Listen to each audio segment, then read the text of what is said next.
I'm Karen Burniston, and I'm going to use one of my favorite dies today. It's the Bigz door die, and for this tutorial I'm just going to show kind of how I made this dimensional molding look using the pieces on the die.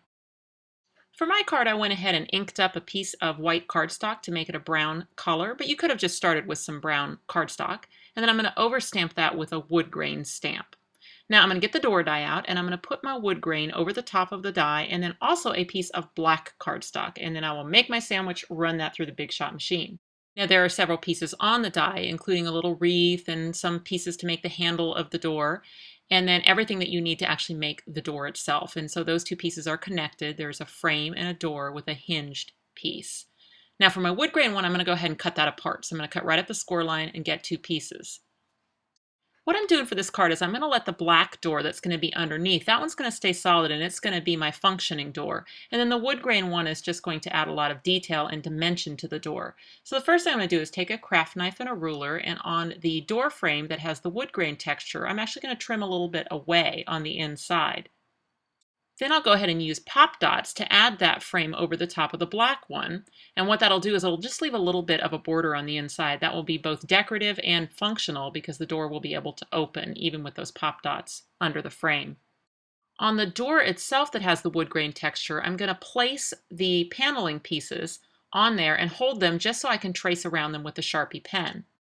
Since I traced around the piece, then once I cut that out with a craft knife and a ruler, I'll actually be left with holes that are bigger than the paneling pieces themselves.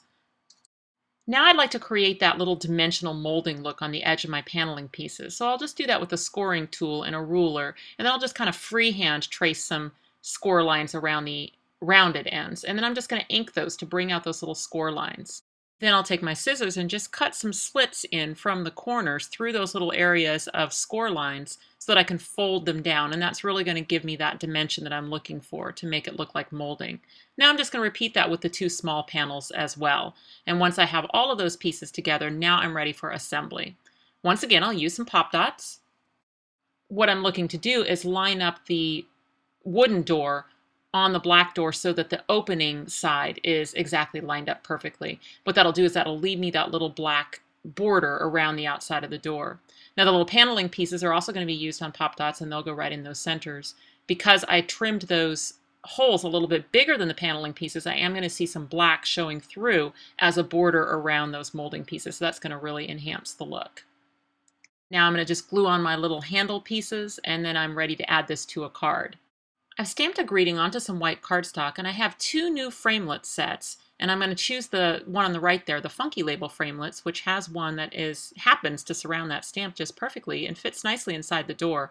It is a tight fit, so what I'll do is I'll go ahead and add that greeting behind the door and then put my adhesive all over the door frame in the back of that little framelit and then add it to the card. And you'll see now when the door is open, you can read the greeting inside.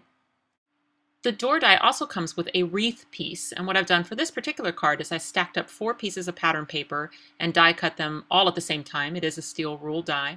Now I did choose a color that I thought was going to be enough red for me, but then I kind of changed my mind, and so after stacking them up I also added some bright red little paper flowers, just folded them over and added them to the front of the wreath.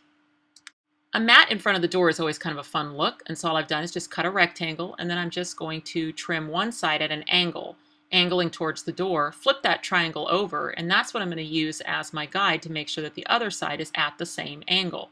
And now you'll see by making that a trapezoid, it really draws your eye into the door. It makes it look like you've got a floor underneath there. I happen to have this really perfect stamp. It was an old one from my stash, and so I used that on the mat to kind of reinforce the laughter theme of my card. I love the door die. It can be used for any season and for any theme. If you've enjoyed this tutorial, please feel free to subscribe to my YouTube channel, and you can always find ideas on my blog, KarenBurniston.com. Thanks for watching.